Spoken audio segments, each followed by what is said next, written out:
Hi there, my name is Kay Moon and I'm a twin flame channel and Western astrologer, and this is a video about the new moon in Aries taking place on March 21st, 2023, 1:23 p.m. if you happen to be on the eastern seaboard of the United States. Please check a time zone converter for your local time. This will be the twin flame update for this lunation.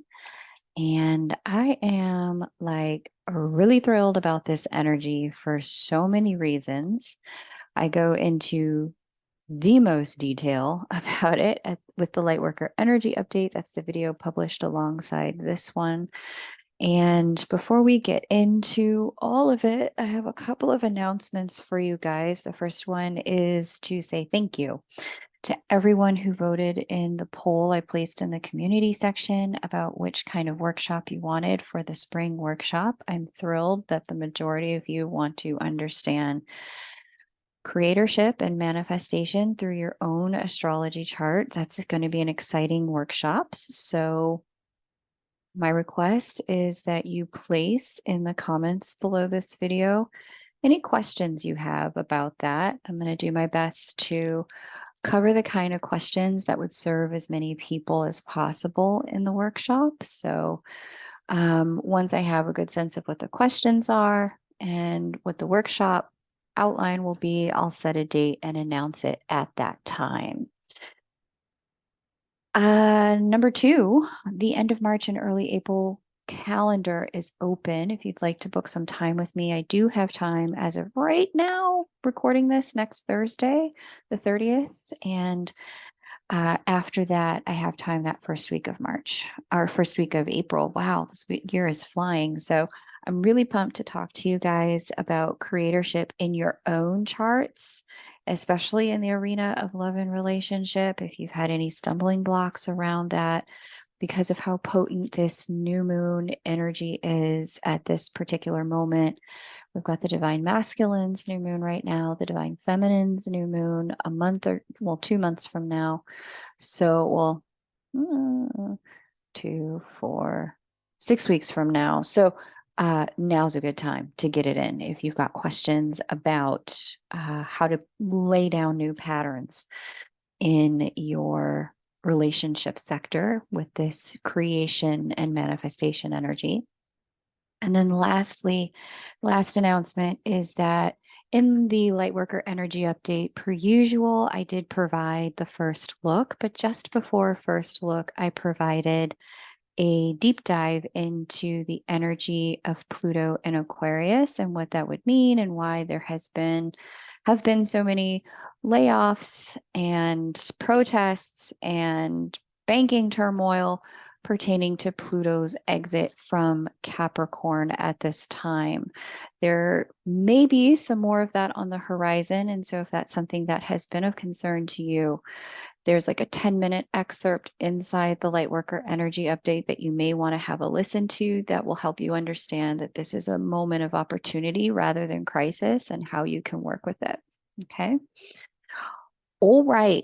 That's all the announcements. Let's get into the good stuff.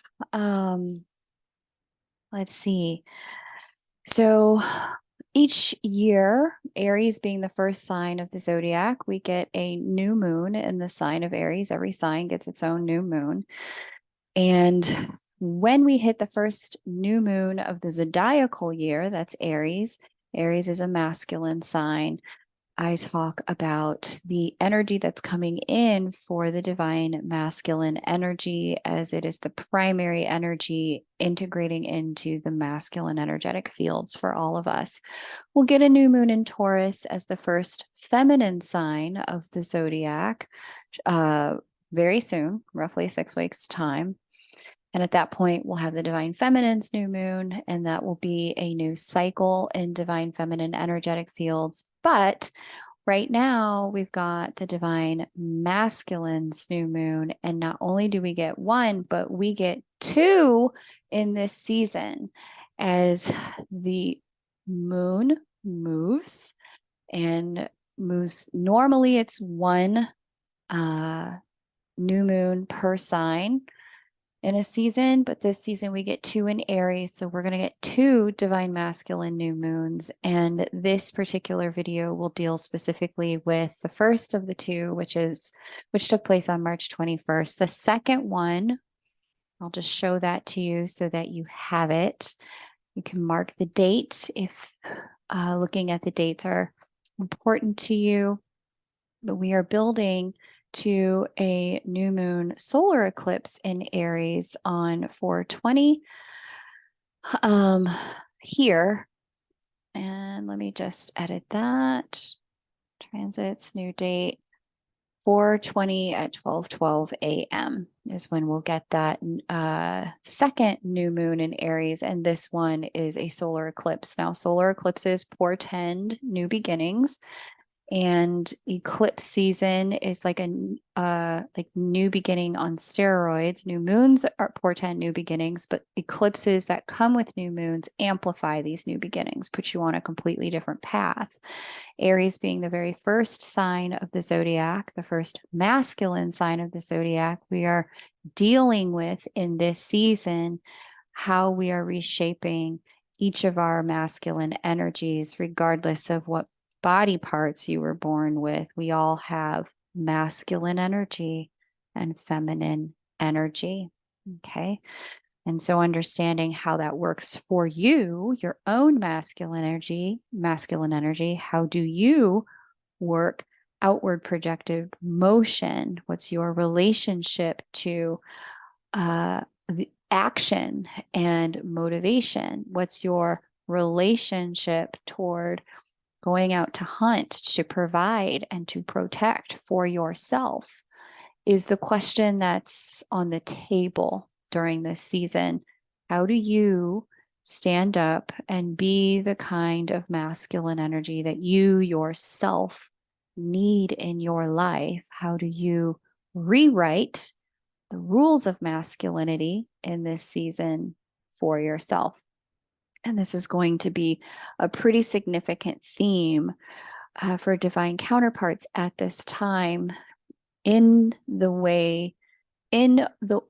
reason being because once you've been activated by divine love, there's a leadership capacity that's been activated within you where your light is on as a beacon for those around you to really chart an example by. They look to you for an example of what leadership really looks like. Okay.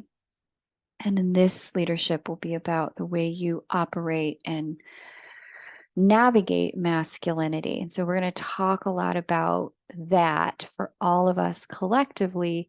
And I'm going to speak really specifically to those of you who navigate the feminine polarity in your connection predominantly, and those of you who are born with ovaries and your relationship to masculine energy predominantly during this particular update. So let's get into it. We've got the new moon here. Let me just highlight that. New moon here at the 0 degree mark of Aries, which is really exciting. And this is talking about how do we create some newness in the world of our masculine energy patterns. There's consciousness sitting with it. That's Mercury and communication, thought patterns sitting with it. So there's some conscious awareness and thought that's being brought to the table. Pluto is aspecting, and Pluto is asking us to have a look at all things toxic and feared that we may have dragged into our own relationship to our own masculine energy that may not have been constructive, and to put an end, Pluto endings, to those patterns of behavior and cultivate new beginnings, Aries, the beginning, in our relationship to our masculinity at this time.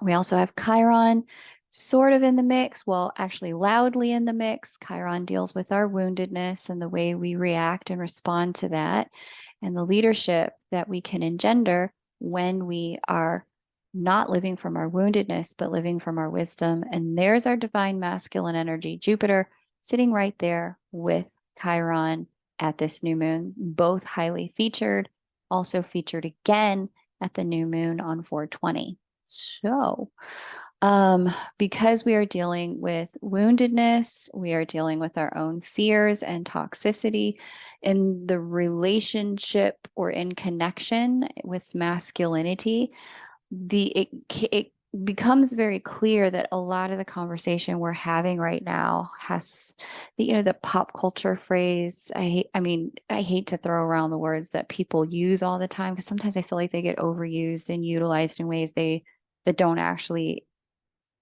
define the circumstance. But that phrase, toxic masculinity, this is the energy we are dealing with, seeing, naming, putting an end to, and charting a new path forward from. And this is thrilling and exciting in so many, many, many ways. Now, here's the deal. I know that from my analytics that the majority of you sitting here on this channel, is 95% of you were born with the ovaries, or at least identify as female. To the gents out here who hang with me, hats off, man, because I swim deep with a lot of words. And if you can hang with that, you're a different kind of man. But for those of you who are of the ovarian persuasion, it's important to understand that we too can engender toxic masculinity, especially when we are in pain, because it's the template that collectively we are handed to deal with our pain. So let me describe some of the ways I've seen that, so that we can talk about the ways in which we can come out of that, leveraging this leadership energy with the new moon in Aries.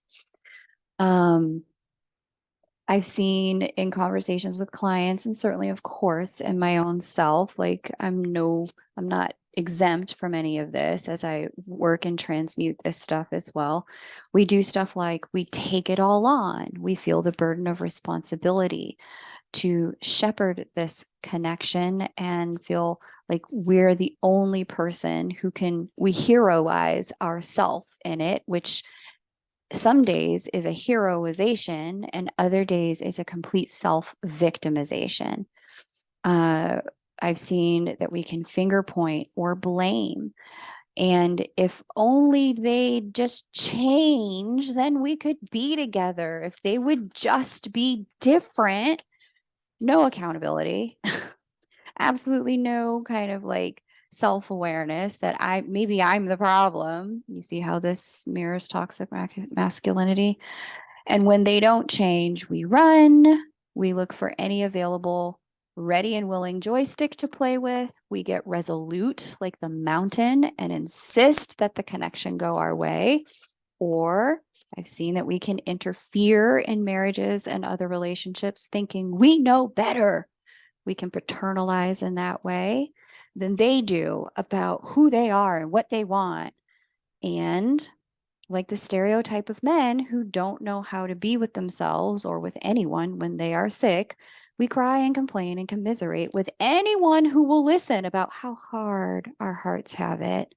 In our desperate attempts to control, it's another toxic masculinity trait, this connection, and control others, which is just plain toxic, we become the very thing that we are here to rewrite the rules for and lead the way out of. I know it's hard to hear it. It's hard to see it. It's hard to name it. It's uncomfortable. And that's a thing that's going on right now in the masculine energy fields with Jupiter connecting with Chiron. New moon, bright lights, saying, hey, you still want to go this way? Pluto in the mix saying, or do you want something different? Do you want to put an end to that? And you want to get some new stuff? Because new stuff is here for the having. Absolutely. At this time. Okay. So for those identifying in the feminine polarity in the connection and those with, born with the ovaries, this is a once in a lifetime opportunity to drop this kind of behavior and tell a new story, be a new person, show up new in connection, and thus get some new results. I remember it was a few lunations ago, and if you're new, welcome, subscribe, because I drop stuff like this pretty, as it pertains to what we're seeing. A few lunations ago, I remember explaining to you guys that if what you're getting in your equation with another person is not the shape that you want, right? Let's say this is the shape you're getting, and the shape you want is actually one that looks like this, right? And what you're bringing to the table is this one. What needs to happen is if they're bringing to the table this and you don't love that, you can change your own shape so that you can get this outcome here. Okay. Another way to put that, I explained, look, if what you have, I put it mathematically, I think at that point in time, if what you have is an equation that looks like this, where you've got 4 and 3 makes 7, and what you really want is maybe 10, right? And they're bringing 4 and you're bringing 3, and you're wondering, why can't they just be the number that makes 10? Instead of you continuing to be 3, you transform, you up level, you 6 yourself, becoming 6, and then you actually get into the vibration and the frequency you want. Okay. So this is the opportunity on the table for all of us at this time. It's to look and see and say, here's the truth of what I want. Here's what I know I'm going to need to change, transform. That's the Plutonian energy of this, speaking to the new moon. Here's what I'm going to need to transform in order to get it. Pluto's also squaring the feminine energy here and will be for the next several weeks. And Pluto is very much about power, growth, transformation. Pluto governs that resurrection cycle where we put an end to one thing, go into an alchemical process of growth, and then get shot back out in a rebirth as something different, something completely unrecognizable to what there was before. And so Pluto's action at this new moon, and certainly at the next one, is going to be unignorable in the ways that it's asking us to be in more direct ownership of our power as divine counterparts. In particular, the part of the divine piece of this that is creator incarnate, as opposed to, victim of the connection incarnate. Okay. So exciting. And there's a lot of responsibility in this. There's a lot of accountability in this. The Jupiter Chiron conjunction is bringing to the surface our leadership opportunity, like I said, to do something the world has never seen before, to love and create in a way it's never been done before, and to participate in embodying the model of masculinity that is more love-centered in its acceptance, approval, and appreciation, instead of landing in the vibration of coaching, correction, and criticism of ourselves and of others. There's a chance here to move into something very different. Okay. So especially because this new moon deals with the self, Aries is the sign of the self, and that's where Jupiter, the divine masculine energy, is. Sitting with Chiron, there's certainly a lot of vulnerability up in our energies right now. Many people are feeling quite vulnerable with regard to the connection. A little bit of uncertainty, a few question marks. What is it? What is it not? How do I work with it? Some of you have, as we've moved toward this energy, some of you have gotten very clear. I don't know what the label was for my connection, but I certainly don't feel the way I used to feel about it.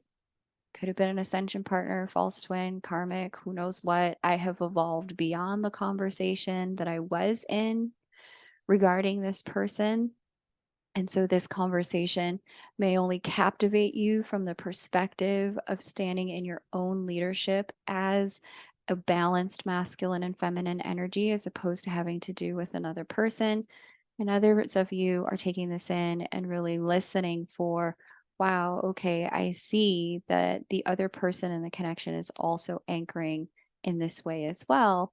And the two of us are moving through a simultaneous process of recognizing vulnerability, moving from wounded to wisdom, transforming into our leadership from positions of previously perceived loss. Okay. And so, um, I love this energy for the divine counterparts because it's a real big invitation to step up. And it gives us the opportunity to chart the course, um, to be more loving to ourselves. If we want to be more loving to other people, there's literally nothing we can get from another person that we haven't cultivated within ourselves first.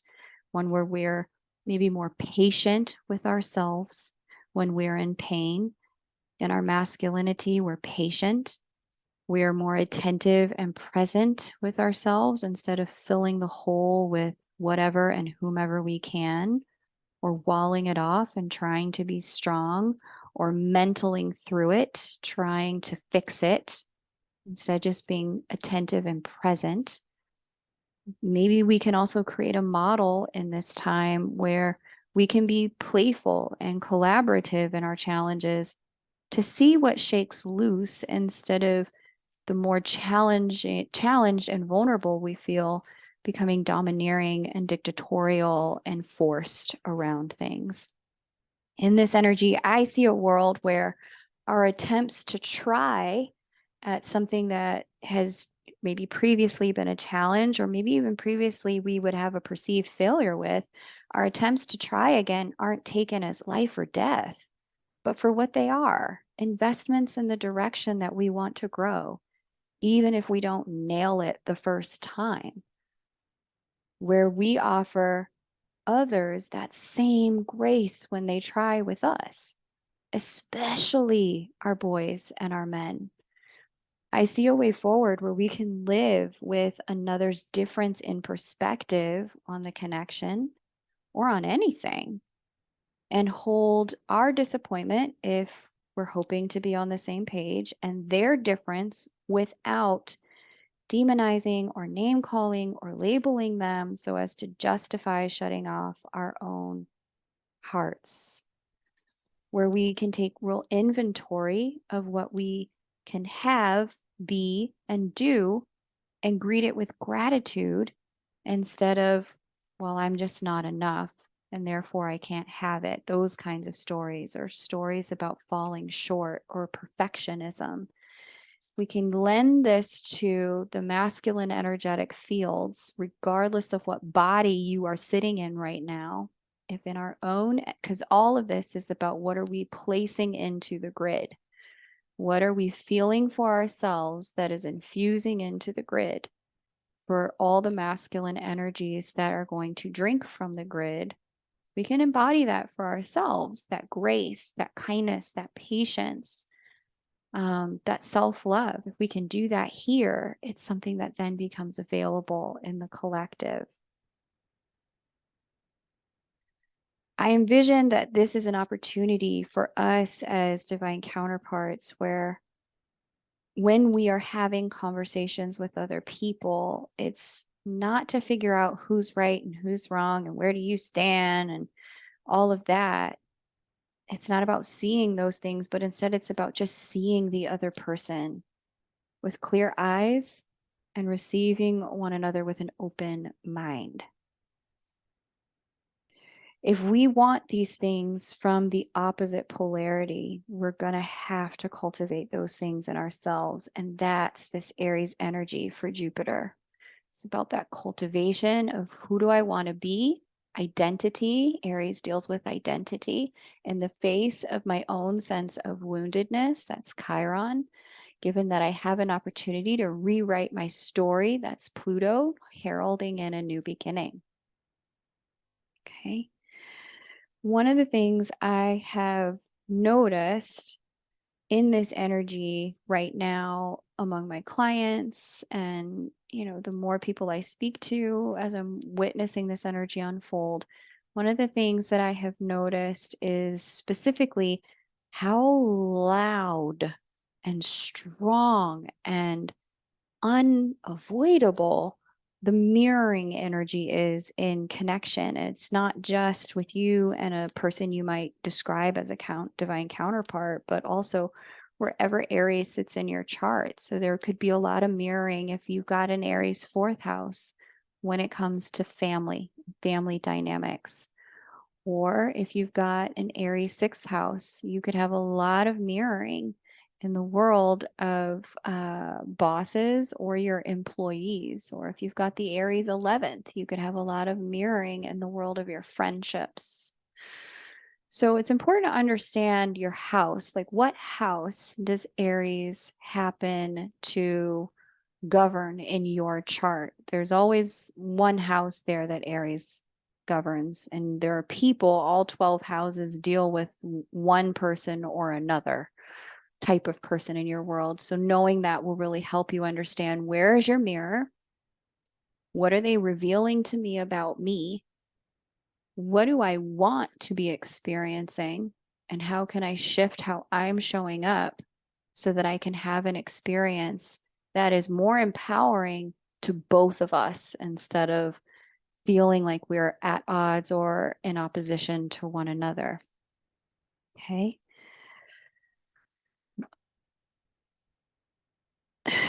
The mirror will show us where our growth edges are.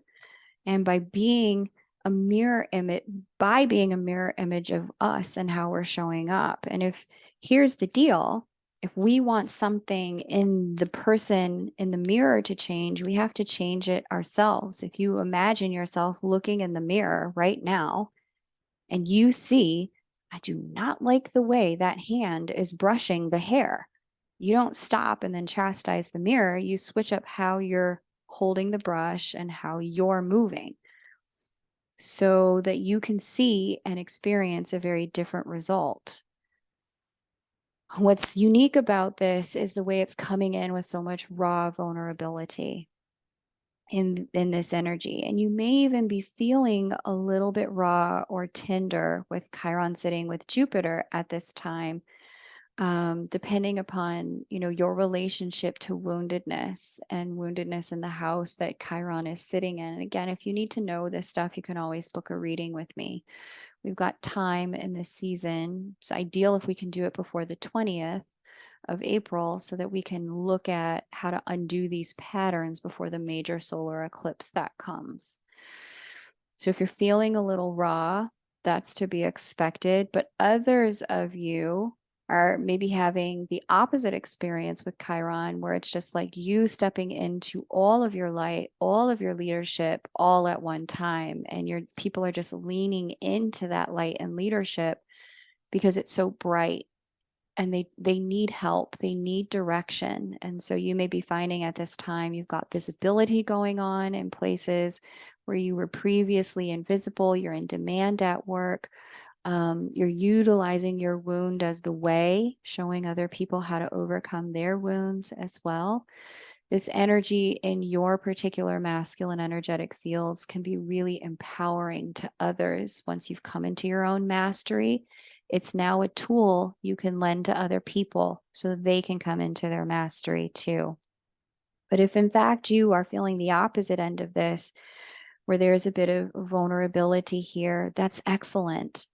You're vulnerable and raw for the purpose of clarifying, what is it you want to create next? What do you want to leave behind? And if you're in the divine masculine polarity in a connection, this for you is going to be a year of emergence as the North Node moves into this first masculine sign of the zodiac. We're going to have the North Node very shortly here move into Aries, where Jupiter is sitting, and pull all of our attention into our masculine energy and into how do we be in right relationship with ourselves. Okay. And so I remember saying this to you guys, that I remember like I had like a In 2020, I dropped like a divine feminine and divine masculine channeled message, which was like late 2019. I dropped a channeled message for the collective about just where things were headed. And I remember one morning waking up and I was in that liminal state, and my team was really talking to me about the ways in which, maybe it was 2020, the ways in which energy was about to move in the divine masculine energy fields into a cycle of emergence following what looked like John Campbell's The Hero's Journey. There were some special, unique interpolations to it for the spiritual journey of someone who identifies in the divine masculine polarity. And so, if you're finding yourself in a year of emergence after years of purging and growth, this may be your eye opener that you anchor in the divine masculine polarity in your connection, even if you didn't identify with that because of your bits and parts. Some of us have just more of that frequency. And again, it has nothing to do with the body you incarnated in. It's the journey that you're on. But I'll link that 2020 video below this one, that channeled message, so that you can listen to how that cycle works, how that creation cycle works. As my guide said, this is going to be with you guys from 2020 through 2024, this process of coming to emergence. And so just expect that this is going to take time, that all people will experience this to some degree. Those who identify in the divine masculine polarity will experience this cycle of emergence and then rebirth more acutely than those who have more balanced polaric energy. And that in doing this, it's so that they can be better beacons in the collective of the way love is meant to be lived here on earth. Okay. So the short version is of all of this that I'm talking about right now, if I had to sum it up into one line, is to create it, you have to become it and be the one who chooses you in order to be chosen. Be the one who believes in you in order to be believed in. Be the one who adores you in order to be adored. Okay. So that's what's going on here at the Divine Masculine's new moon. Now let's deal with the feminine energy. We have Juno hanging out over here in the sign of Taurus, and this is a very different story. She's sitting with the North Node. North Node pulls us in the direction of our growth. North Node here hanging out in Taurus, sign of value and comfort. And she's sitting there in Taurus. On approach, she's moving toward Uranus, the divine activator, alongside Venus here. And Venus represents our own human femininity, while Juno represents our divine femininity. And you see how close they all are. We've got the North Node at the 4th degree of Taurus. We've got Juno at the 5th degree. And we've also got Venus at the 5th degree of Taurus, all at the same time. And what this is speaking to is an alignment of everything that we want. That's Venus. Everything we can commit to. That's Juno. In the sign of nurturance and desire, anchoring into the direction where we're headed. That's the North Node. And this is the sign of nurturance and desire. That's Taurus. Okay. So this is like divine feminine union with self energy, like no other. The human femininity, the divine femininities, like all rolled up into one big goddess energy incarnate. She is also having a conversation with Pluto, like I mentioned earlier. And that Plutonian conversation is having her move through her own cycle of endings and completions and reemergence. You'll remember last year when she was kicked in Pisces or hanging out in Pisces for like the majority of the year, it was a year of releasing. It was a year of purging. It was a year of kind of taking out and getting it up and out everything that had got shoved in that wasn't yours to carry or was yours to carry or came from other lifetimes. And this last year would have been especially heavy in many ways for the people who identify in the divine feminine polarity and simultaneously identify themselves as nodes who transmute energy for the collective through their own experience.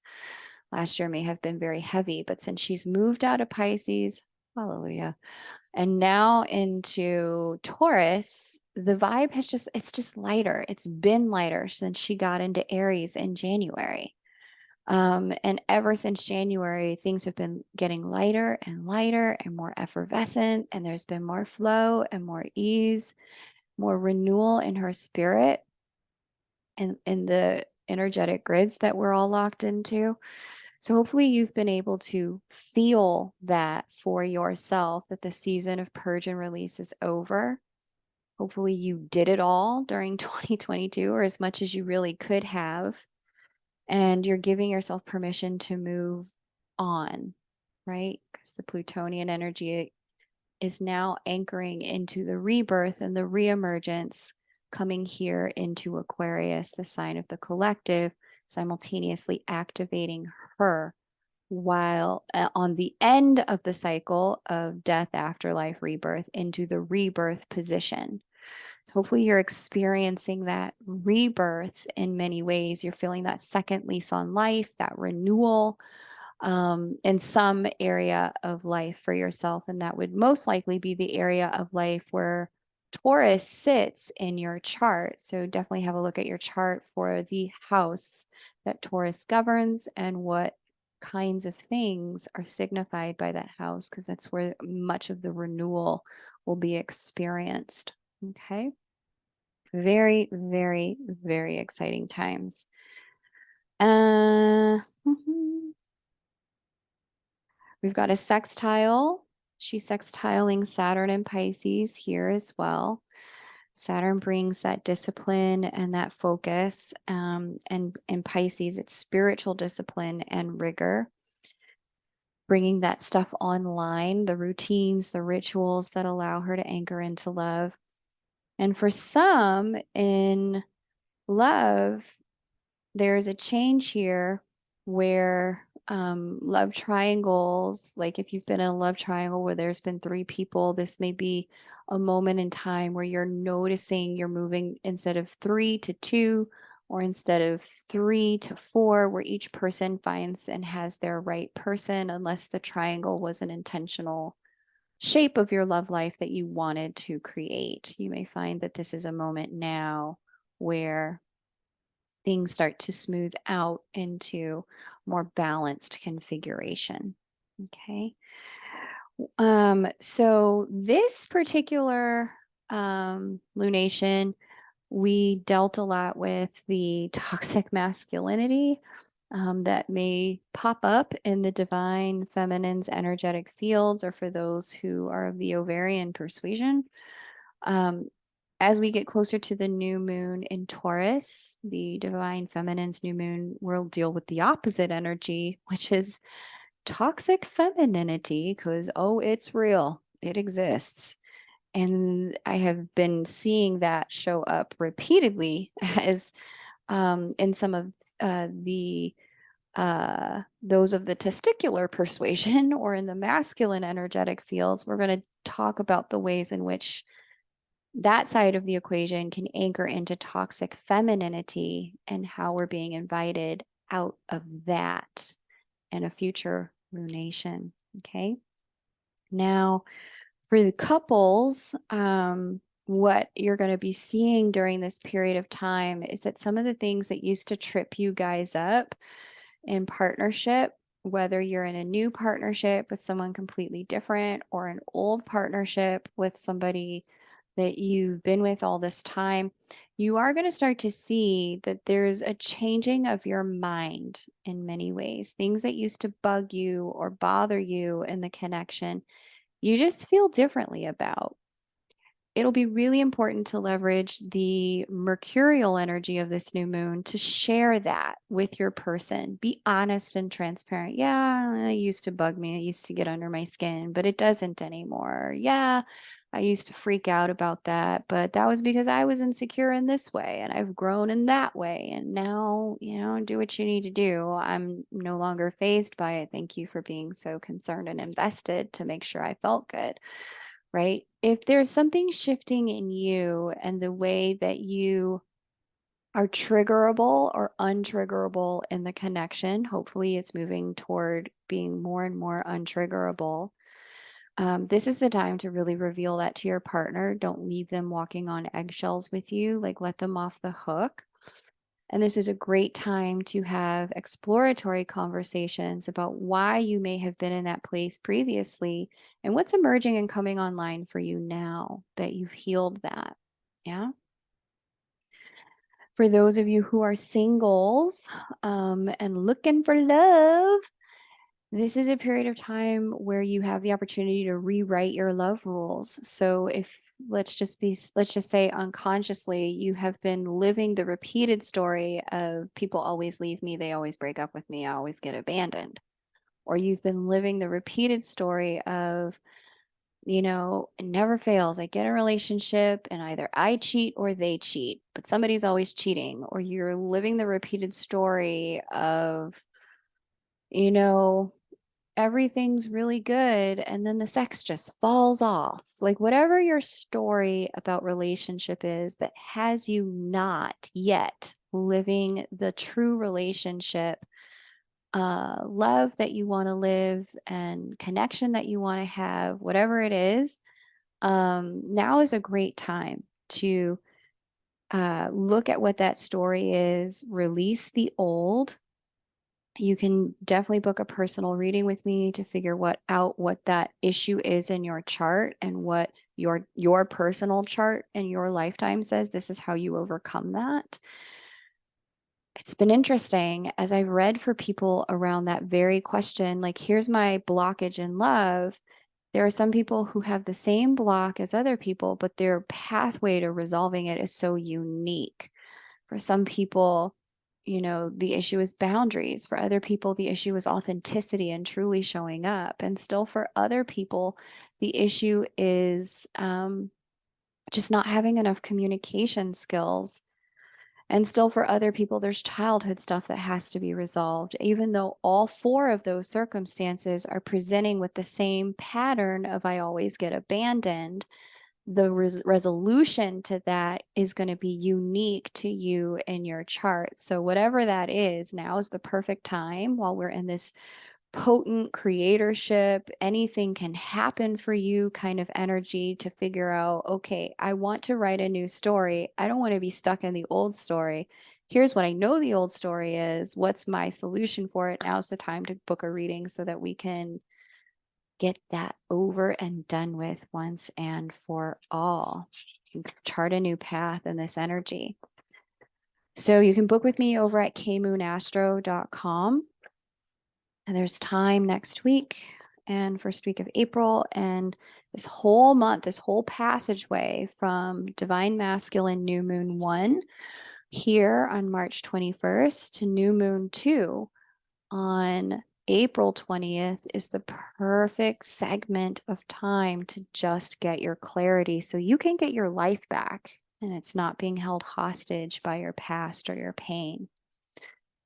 So if you've enjoyed this, I definitely recommend you have a listen to the Lightworker Energy Update and subscribe to the channel if you're new. It's fabulous to be here with you today and share this exciting energy. There's way more detail about how potent and powerful this lunation is for all of us in the Lightworker Energy Update. I also have a timestamp below that video where you can skip to conversation about what is the story with these banks, these layoffs, these protests, what's next, and how you can leverage this energy for yourself so that you can move into power instead of panic with it. Okay, that's there too. Very exciting. Very exciting times, very exciting energy. I love you guys. It's been such a wonderful ride to work with you guys through astrology and through these updates. And definitely reach out if you want to go ahead and book some time together. Take great care and bye for now.